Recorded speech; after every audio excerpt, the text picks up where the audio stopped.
दलित की बेटी अब नहीं रही, दौलत की बेटी है। ये लोग तो देखिए बस बोलते हैं, विभाग चल नहीं रहे, विभाग में चल नहीं रही है। पहले एमपी का चुनाव हारे, फिर एमएलए का चुनाव हारे, तो किसने उस पर तो संविधान के उल्लंघन किया था? किसने कोर्ट के आदेश का उल्लंघन किया था? उनके खिलाफ तो कार्रवाई होना चाहिए था। देखिए, जब समाजवादी पार्टी के गठबंधन में आई थी, तब 0 से 10 पे पहुंच गई, और जब हटी तो 1 पे आ गई विधानसभा के चुनाव में।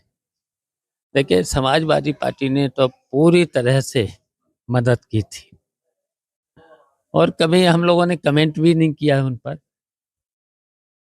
अब उनकी तो ये आदत है, कब क्या बोल दें, उसी की वजह से तो 1 सीट पे आ गई। देखिए, वो उनके बारे में तो पता ही है कि मैं तो कई बार बोल भी चुका हूँ कि भाई भारतीय जनता पार्टी के से दूरियां कर लें, तो वो तो कर नहीं पा रही। और देखिए, उनके बारे में तो दलित की बेटी अब नहीं रही, दौलत की बेटी है।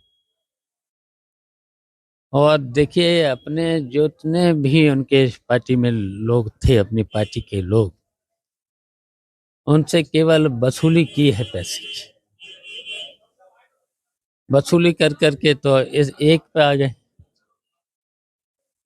तो अब तो दौलत की बेटी हैं, तो उनको कोई परवाह नहीं है दलितों की, उनकी कोई, तभी तो उनका स्थिति ये हो। ये लोग तो देखिए बस बोलते हैं, विभाग चल नहीं रहे, विभाग में चल नहीं रही है, इन डिप्टी चीफ मिनिस्टर लोगों की चल नहीं रही है, स्वास्थ्य से सेवाएं वेंटिलेटर पे ला दी हैं, अस्पताल में दवाएं नहीं हैं, और उसी तरीके से दूसरे हैं, बड़बोले हैं। पहले एमपी का चुनाव हारे, फिर एमएलए का चुनाव हारे हैं। तो इस तरीके से देखिए, ये लोग हारे हुए लोग हैं। और फिर अब जब आएगा चुनाव 2024 का, तो फिर सामने आ जाएगा इनकी।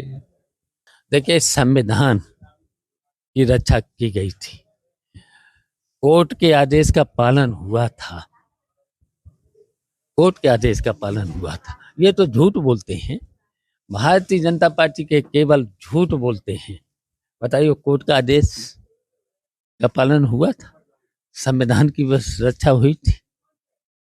जबरदस्ती वहां पर जब कोर्ट का स्टे था, यथास्थिति बनाए रखनी थी, तो बताओ वहां पर जो विवादित ढांचा था, जो बाबरी मस्जिद थी, तो बताओ उस पर जब इन लोगों ने तोड़ा था, तो वहां के प्रशासनिक की जिम्मेदारी थी इस कोर्ट के अनुसार यथास्थिति बनाए रखनी थी।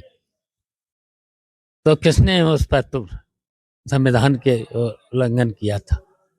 किसने कोर्ट के आदेश का उल्लंघन किया था? उनके खिलाफ तो कार्रवाई होना चाहिए था।